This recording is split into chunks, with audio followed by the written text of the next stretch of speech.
How much can we realistically expect the Bucs to change for the rest of the season? That and more on today's episode of Locked On Bucs.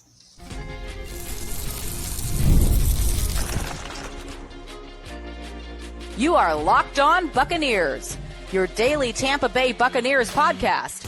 Part of the Locked On Podcast Network, your team every day.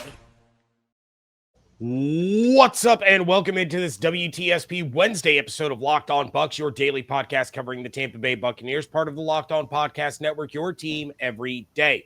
I want to thank you for making Locked On Bucs your first listen review every day. Don't forget you can subscribe or follow for free on YouTube or wherever you get your podcasts. And, of course, you can follow along on Twitter. I am James Yarko at JYarko_Bucs. He is Evan Klosky at EKlosky_WTSP. We are your credentialed members of the media covering the Tampa Bay Buccaneers. I'm the editor-in-chief over at the 813.tv. Evan is, of course, on 10 Tampa Bay and at 10tampabay.com. And this show is here with you every Monday through Friday along with the everydayers. And for that, I want to share my appreciation for your continued support of the show. One of the ways you can support the show, become a Locked On Bucs insider. You're going to get news, rumors, updates, general thoughts, one-on-one conversations with me via text message. Go to joinsubtext.com/LockedOnBucs or click the link in the show notes to become an insider today. This episode is brought to you by Prize Picks. Go to prizepicks.com/LockedOnNFL. Use code LockedOnNFL, all lowercase, to win $50 instantly when you play $5.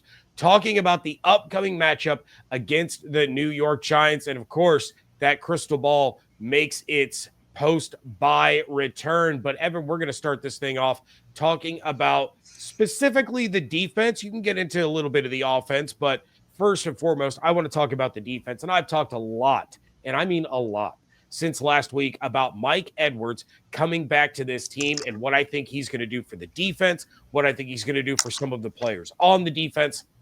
But this is the first time since that move was made that we have been able to talk. So I'm wondering what your thoughts are on how much you think it's going to affect the defensive side of the ball to not just have Mike Edwards returning to the team, but also Jamel Dean on track to come back from injury. He said that he felt ready to go and he was going to be in the lineup. So the Bucs are heading into a winnable stretch of games, starting with the Giants. How do you think the Edwards and Dean returns have, how much do they weigh into what the Bucs look like moving forward? Well, the Dean addition is huge. And I'm not saying that Dean is perfect either, considering that before he got hurt, he was sort of getting picked apart as well. But the way that he gets picked apart is a lot different than the way that Josh Hayes gets picked apart, right? Or Tyreek Funderburk. So there's a significant difference in what that looks like. And now teams can't enter a matchup saying, well, we're going to throw it to the tight end and whoever Josh Hayes is guarding, right? Now you can just throw it to the tight end. But it does shore up a huge hole for Todd Bowles in an area where there hasn't been a lot of depth. So Jamel Dean is certainly no shade to Mike, but he's certainly and Mike Edwards. Mike Evans we're very happy about. No shade to Mike Edwards, but Jamel Dean's return is way more significant.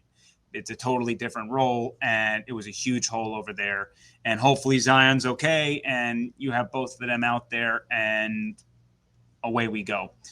As in terms of Mike, I do want to quell the expectations of what Mike Edwards will do out there. I think he provides A, depth, but B, he does allow Todd Bowles probably the ability to do more dime packages and feel a bit more confident in those dime packages. Remember, the transactions that the Buccaneers made, they swapped essentially Keenan Isaac for Troy Hill and then Kayvon Merriweather for Mike Edwards. While Merriweather was seen in the field a little bit, it wasn't a lot. And I don't think Christian Izien is terrible at his job. Like I think he's doing a pretty good job of what's been asked of him, especially as a backup nickel. So it's just another chess piece that Todd could use. And if another injury happens, such as Tyke all of a sudden gets hurt and can't go after getting injured in practice on Friday. I think Todd maybe has a little bit more confidence in his defensive game plan, knowing that Izien can replace Tyke, and then he can throw Mike Edwards out there versus what the decision would be if Kayvon Merriweather was thrown out there. So there's a little bit more source of comfort. I don't think that Mike is just going to be thrown out there and be playing a bunch. He wasn't scooped up by the Chiefs this year. The Bills let him go. The Titans let him go immediately after that. So, he still has something to prove as well. But I do expect him to have a role, and I do expect Todd Bowles to maybe deploy some more of those dime packages, and then we'll see where the chess game matches up, because as Todd has also explained, you can't just go dime for everything, because if you do, you're just going to get bullied in the run game.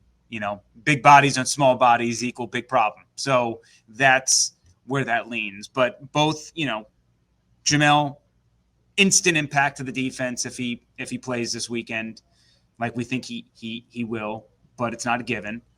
And Mike provides much needed depth, and he knows the system, and you don't have to start from scratch, which is huge. And I mean, offensively, coming out of this bye, you already brought it up. That's why we're going to talk about it real quick. The Bucs sent out their game release. Mike Evans was the cover of the game release. He's rolling.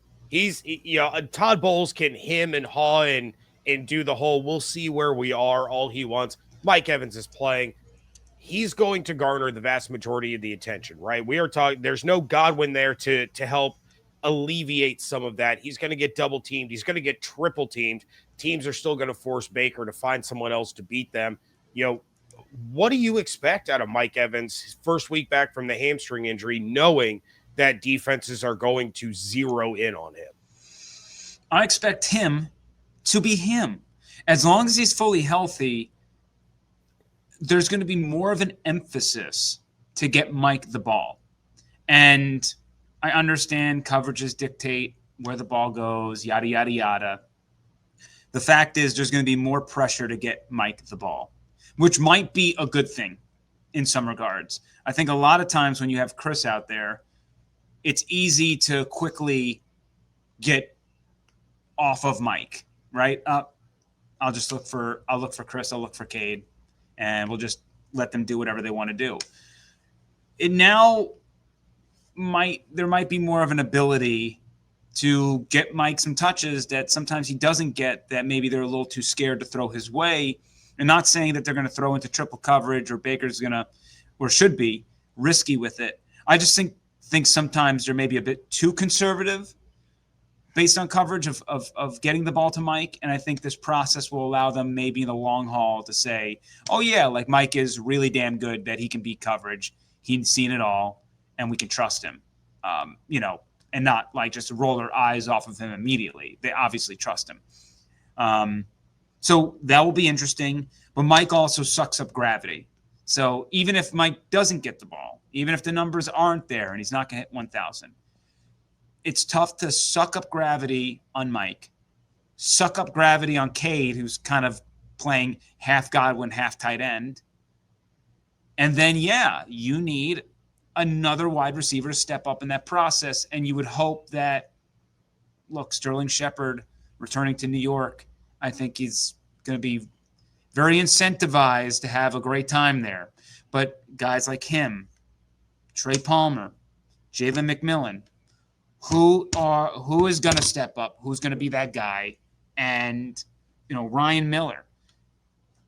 A lot of options there. And it more than before, when you can just kind of single these guys and roll over to Cade, and it comes a pretty easy coverage plan.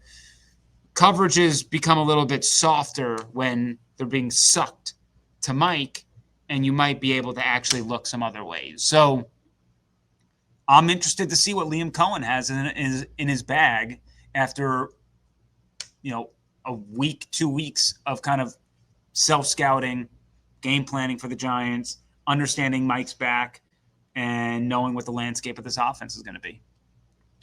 All right. I just heard Mike Evans for 220 and 3. That's what I heard through all of that. All right, the Buccaneers are back in action. So how do they get themselves a big road win? That is coming up next on today's episode of Locked On Bucs, part of the Locked On Podcast Network, your team every day. PrizePicks is America's #1 daily fantasy sports app with over 5 million active members. It's the easiest and most exciting way to play daily fantasy sports because unlike other apps, on PrizePicks, it's just you against the numbers. You can now win up to 100 times your money on PrizePicks with as little as 4 correct picks. It's the only real money daily fantasy platform with an injury insurance policy so that your lineups stay in play even if one of your players leaves in the first half and doesn't return. PrizePicks puts their members first, so all withdrawals are fast, safe, and secure. When my picks hit, I can get my money in as quickly as 15 minutes. Download the PrizePicks app today and use code LOCKEDONNFL, all lowercase, to get $50 instantly when you play $5. That's code LOCKEDONNFL on PrizePicks to get $50 instantly when you play $5. You don't need to win to receive the $50 bonus. It's guaranteed. PrizePicks, run your game. Pre-alcohol probiotic drink by ZBiotics is the world's first genetically engineered probiotic. It was invented by PhD scientists to tackle rough mornings after drinking. Here's how it works. When you drink, alcohol gets converted into a toxic byproduct in the gut. It's this byproduct and not dehydration that is to blame for your rough next day. Pre-alcohol produces an enzyme to break this byproduct down. Just remember to make ZBiotics your first drink of the night, drink responsibly, and you'll feel your best tomorrow. Here's how to use it. Step 1, drink pre-alcohol. For best results, make pre-alcohol your first drink of the night. Step 2, drink responsibly. Pace yourself, hydrate, and then get a good night's sleep. Step 3, enjoy tomorrow. Wake up feeling refreshed and ready to take on the day. Go to zbiotics.com/LockedOnNFL to learn more and get 15% off your first order when you use Locked On NFL at checkout. ZBiotics is backed with 100% money back guarantee. So if you're unsatisfied for any reason, they'll refund your money. No questions asked. Remember to head to zbiotics.com/LockedOnNFL. Use code LockedOnNFL at checkout for 15% off. Thank you again for making Locked On Bucs your first listen review every day. The new Locked On NFL is here, and it's twice a day. You got the madman Tyler Rowland kicking off your morning with a double shot of NFL espresso. Then swing by the barbershop with Tony Wiggins for some real NFL talk. Add in the Locked On local experts, and you get unprecedented NFL insight, hot opinions, detailed breakdowns, all in 30 minutes. It's the new Locked On NFL, and it's twice a day. Make it your second listen at the new Locked On NFL on YouTube or wherever you get your podcasts. The Bucs are headed to Jersey to take on the New York Giants, who now have Tommy DeVito as their starting quarterback. They have the worst scoring offense in the NFL, but their pass defense is respectable based on average yards allowed per game. Of course, it could be because teams don't have to throw very much because the Giants are usually trailing in games. But when you take a look at this matchup, what is the recipe for beating the Giants and getting things off on the right track coming out of the bye week? Number one, and it's going to be number one the rest of the way because of the strength of schedule. I mean, obviously it's a top priority anyway, but you can't beat yourself. All right. And penalties are going to happen, unavoidable. What Baker did the last couple of games, look, the game against San Francisco, probably top 2 worst of the season. Wasn't very good in that one. But I don't mind the last couple of games, Baker being a bit more conservative, dumping it down to his running back more, going for singles versus the big play, and limiting the turnovers. I think in a lot of these games, if you just play straight up, and maybe that's punting, maybe that's some uneasy 10-3 games in the third quarter, 7-3, I don't care. If you don't turn the ball over, you should beat these teams straight up. Your best versus my best. I'm not going to give you any outs to get short field possession on me. Either you stop us as is and we punt, or we score. But you cannot allow a team like the Giants to find ways to scratch and claw points, especially with Tommy Cutlets out there. So, number one, protect the damn football. Don't be a hero. 2, I do not, capital not, exclamation point, want to see a conservative Todd Bowles in this game. Ooh. Danny DeVito had 37 sacks in 9 appearances last year. And I believe he only started in 7 of them. So 6 of them. Thank you. Started in 6 of them. That is bad. Like his QBR was south of 25 or something. Bad. Do not play soft zone coverage and let him sit there finding receivers like it's practice. Do the Jalen Hurts thing. Just shove a bunch of people at him. Just shove a bunch of people. Play short. Dare this guy to beat you deep. And yes, you have Malik Neighbors there, which Zion's got him on lock. I will say this: Zion, who also is coming off his worst game, again, assuming that he's healthy. We all want to talk about how great Zion is. I believe he is great. Great cornerbacks, shadow receivers, and we're still sheltering Zion. And to be fair, Zion's worst reps this season have been a man-to-man. So you got to figure out a Neighbors plan, obviously. And you gotta blitz the heck out of DeVito. And obviously, you're talking about 3 weapons here: Tyrone Tracy, Malik Neighbors, and then Brian Burns defensively. Those are kind of where you're locking in on. So, the one thing that the Giants really do well, though Thibodeau isn't in the discussion right now, he's on the IR. They get a lot of sacks. So Justin School is going to be tested, as we assume Tristan Wirfs is not going to be ready to go this weekend. So making sure you have a good chip plan for Burns. Maybe Luke Gedeke and Brian Burns will get in another altercation, and Burns will throw another punch at Cody Malk and send Burns packing like last year. But to me, that's what I want to see. I want to see play. I know, sometimes I say this early in the season, I said this about the defense, of just bleed the yards, hold the field goals. I want, and then, be aggressive offensively. I want an aggressive defense, and I want a fairly conservative offense in this game. Make the right decisions, and slowly you'll kind of chip away. And yeah, I'm just a big proponent of utilizing the running backs however possible for the Buccaneers, as you got to remember, Bucky, Rashad as pass catchers are also very helpful in this whole scheme of Mike, Cade running backs. So I'm very curious if over the bye week, do we see a little Rashad in the slot? Like, have we developed a couple of plays that we feel comfortable that Rashad can get there in the slot?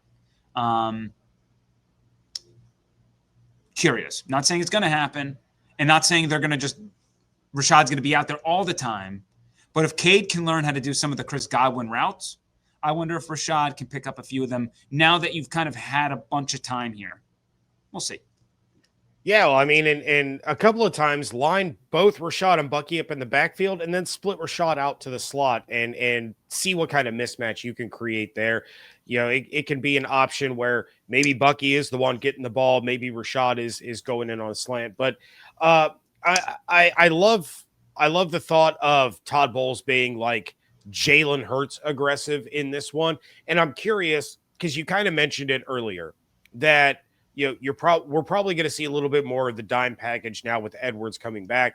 And it makes me wonder on some of those third downs, if you can get KJ Britt off the field and now you have Mike Edwards on the field, does Bowles get a little more aggressive? Does he have the confidence that he's like, okay, I got my guys back now. I have my safety trio that basically wrecked everything for about 3 years. Does that kind of give him the confidence to say, all right, now I can really pin the ears back and attack the way that I want to, and haven't had the personnel to do it? Yeah, I mean, yes and no. I don't think Mike Edwards makes this transformative difference like that. Sure. I just think Todd has to also, in the past week and a half, hopefully he has continue to do some self-scouting and realize that the way that he's done things has provided results that have made you one of the worst defenses in the league, if not the worst in many categories since like week 4, since the Servassier Dennis injury. So at some point you got to ask yourself, what am I doing this for?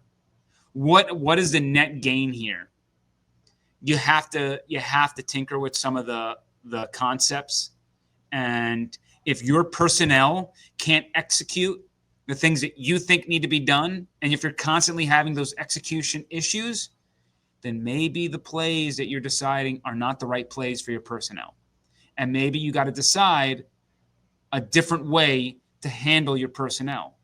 Just like offensively speaking, which I don't want to make Liam Cohen into this world's greatest offensive coordinator, because, the offense wasn't great against the Niners. He's doing the best that he can. But my point is with Liam Cohen, there's obviously been some shape shifting, and you can see it, and he's trying because he has personnel, and they can only do so much. And I'm just wondering if Todd is getting stuck in square peg, round hole with this is the way that I like to do things, but these guys aren't doing it the way that I need it to be done. I believe in these guys, but how long can I believe in them? So to me, he's got to come up with something that works. And right now, what we've seen does not work. And to continue to do what you think is best and to just continue to throw your personnel that's not handling your plays, the communication, whatever you want to say correctly, I think is a disservice to the players, is a disservice to your team, because that's what coaching is finding personnel for packages, for talent, and putting them in the best spots to succeed. And for far too long, he's gone really safe, and teams know it, and teams are gashing him. They're absolutely gashing him. So it's a little tough for me to say because they ran through such a gauntlet that maybe his system against lower competition, perceived lower competition, would be better. I don't know, right? I'm not going to be – if the Buccaneers shut out the Giants, I'm not here to say that Todd Bowles has figured out all the answers either, because of course Tommy Cutlett's at the QB. So there's going to have to be a balance here, whether things are – I just want to see that some schematic things were efforted. That's all. Like, and Bowles has tried to some degree, but it's been a slow burn. It's been a slow. Oh, we're gonna, we took KJ Britt finally out for some plays. Oh, we're starting to finally throw Vi Jones out there. It's been like he's been giving his guys. He's been too much of a player's coach, right? People want to crap on him, and what kind of he's done as a head coach. But that's part of why players love him, is he really does protect them a lot. And he does give them a lot of leash. All right. Well, we finally have a game crystal ball coming up next on today's episode of Locked On Bucs.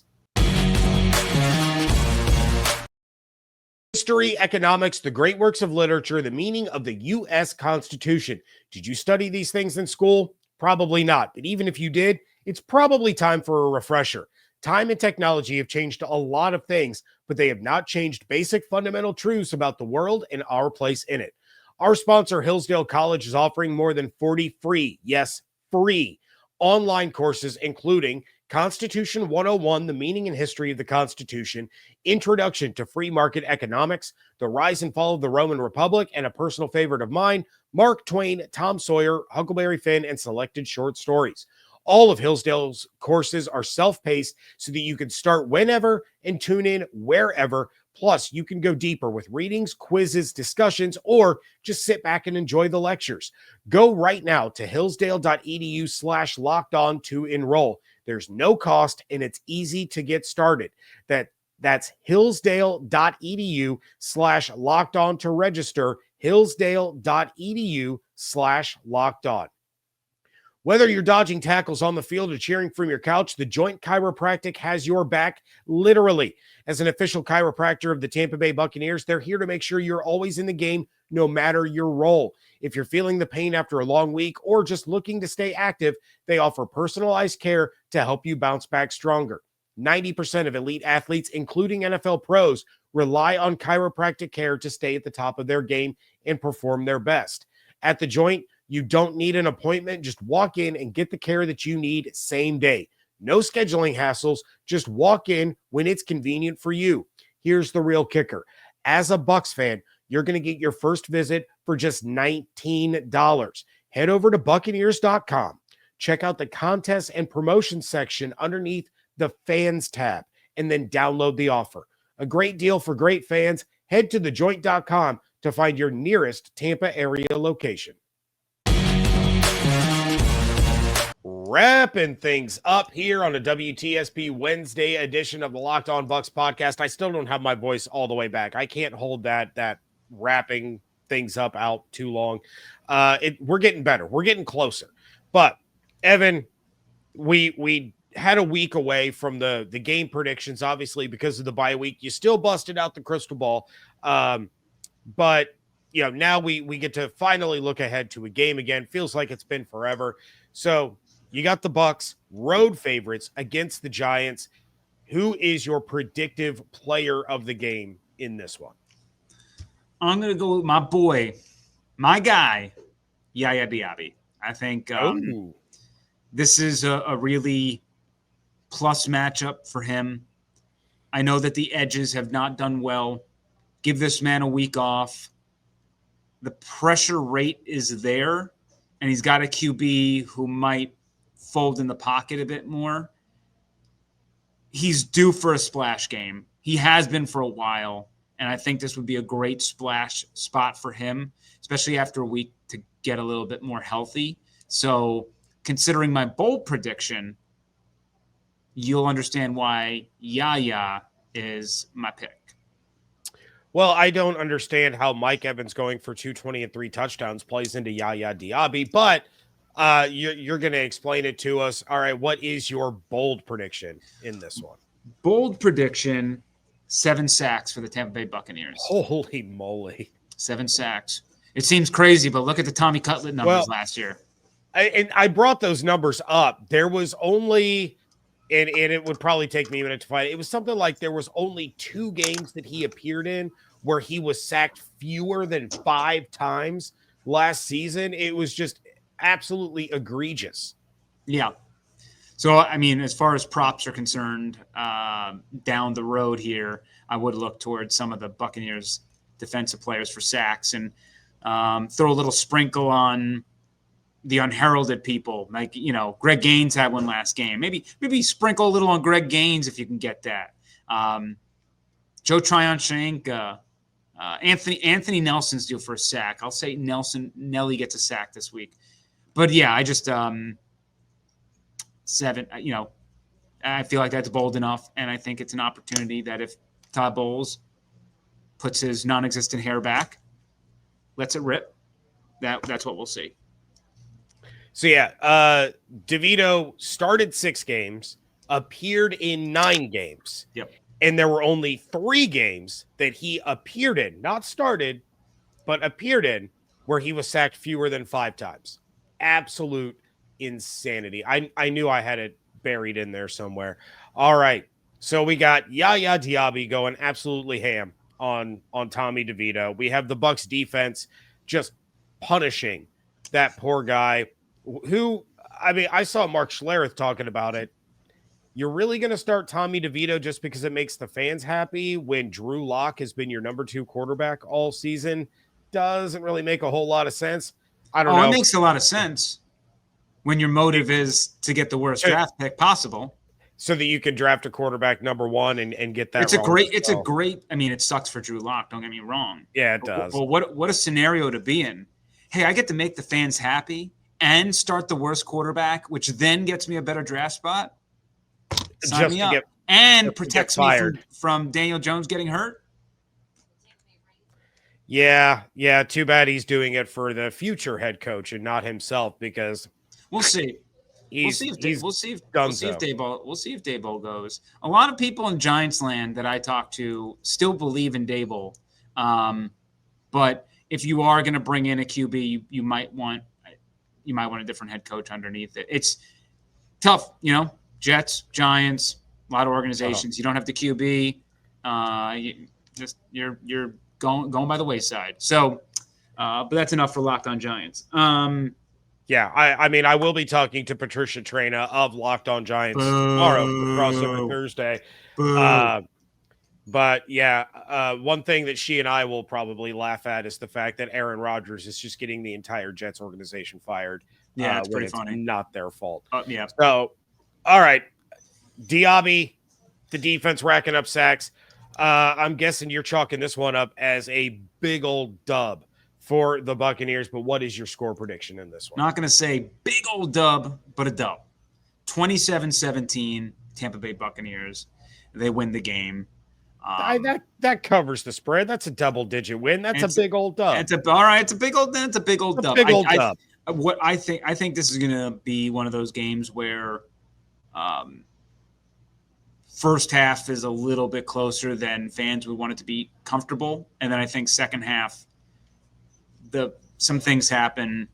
Bucs find some space, and away they go. But I think slow start, halftime within a score, and then Bucs make a big play or two, and finally tip this thing the right way. All right. Well, Evan, what do we have going on over at 10 Tampa Bay and 10tampabay.com this week? Well, we got the Blitz coming back this weekend, so go team.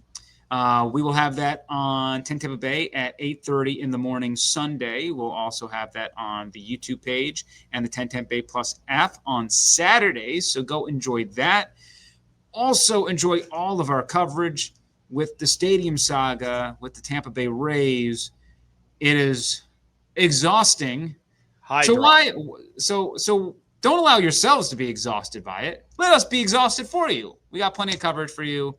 10tampabay.com, 10 Tampa Bay Plus app. You can hit me up on Twitter at eklosky WTSP.